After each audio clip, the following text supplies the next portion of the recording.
Hi again. One of the spiritual disciplines that I'm not very good at practicing in the sense that I'm not super regular about it, but I think it would be beneficial to me and that I know a lot of people in history have done, is to reflect back on our day and consider one interaction with another person and ask ourselves, were we open to God in the moment?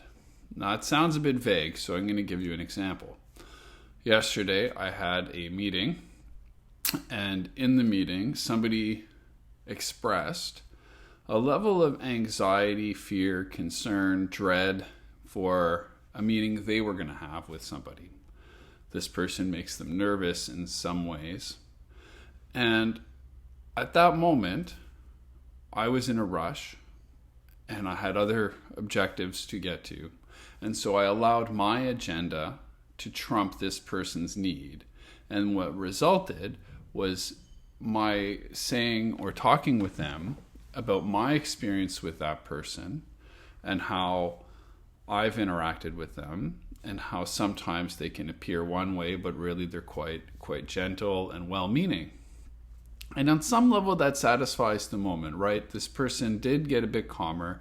They could look a little bit more forward to the meeting. But in a real way, what I did was quash their concern and say, look, your concern's not that important. Don't worry about it.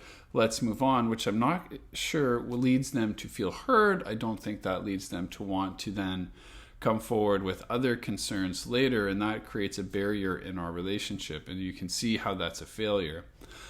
And I think that's just true in general. We want to be able to hear each other. We want to be able to listen to each other. We want to create spaces where we feel safe coming to each other, where we will be heard. And people don't always need to be fixed. I know as a male, I have a problem with this on some level, right? I am inclined to let's fix this thing and move forward. And sometimes people don't want something to be fixed, right? They want to simply be heard, and maybe they will reflect and they will come up with their own solutions. And that's the way it should be. What occurs to me, though, in the reflecting on it is the extent to which those moments of vulnerability can be sacred or holy moments. We're not often vulnerable with each other. We're not often willing to admit, I'm scared of something, I'm worried about something, I'm anxious about something. So anytime we do that, we are offering a vulnerability to somebody else. And when we offer a vulnerability to somebody else, we are doing something sacred and holy. And so then as the person being welcomed in that way, it's on us to recognize the moment for what it is, to lean into the sacred, lean into the holy, and follow through, to go where this person wants to go. And so what this does is we reflect on a moment like that in a day. Sometimes it can be a moment that we did well at, right? It doesn't always have to be, oh, I failed to do this. It can be, I feel like I actually did really well here, and I want to give thanks to God for having done well. And where we failed, we might offer prayers where we say, Lord, would you forgive us? Would you help us to heal that relationship? Maybe we follow through. We talk to that person again later and say, listen, I noticed this. I'm sorry. That's not how I wanted it to go. And we can also be praying that we would be open to recognize when these bids of vulnerability, these bids for holy moments happen, so that we don't move so fast through our day, but actually notice them and lean into them. Now that comes into other spiritual practices like mindfulness and meditation, where we learn to slow down and pay attention. But they all layer on top of each other.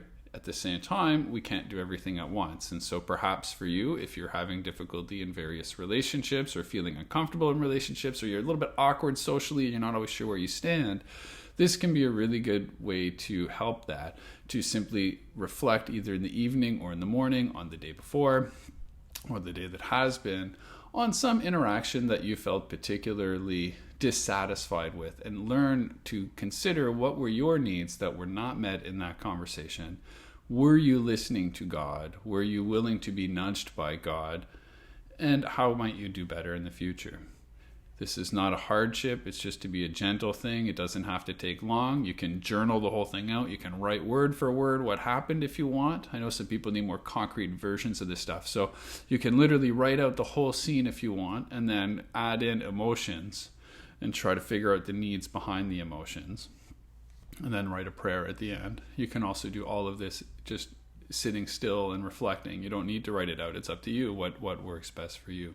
So that's a little word of encouragement today. Maybe take time today, right now, take 5 minutes and think back on your last 24 hours and consider one conversation where maybe you were particularly open to the vulnerability of another person, or a moment when you were not open to it. And if you have no such moments, I would suggest 2 things. 1, slow down and consider more carefully the conversations. You might be surprised to see how many bids of vulnerability people put before you.